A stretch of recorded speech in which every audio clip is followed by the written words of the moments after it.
जन्म कुंडली का तृतीय भाव केवल छोटे भाई बहनों का भाव नहीं है, बल्कि यह मनुष्य के पराक्रम, साहस, आत्मविश्वास और कर्म करने की क्षमता का वास्तविक मापक है।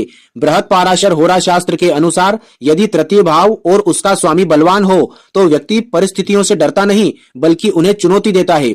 यह भाव हमारे संचार कौशल, लेखन, वाणी की अभिव्यक्ति, मीडिया, कला और हाथों से किए जाने वाले कार्यों को नियंत्रित करता है।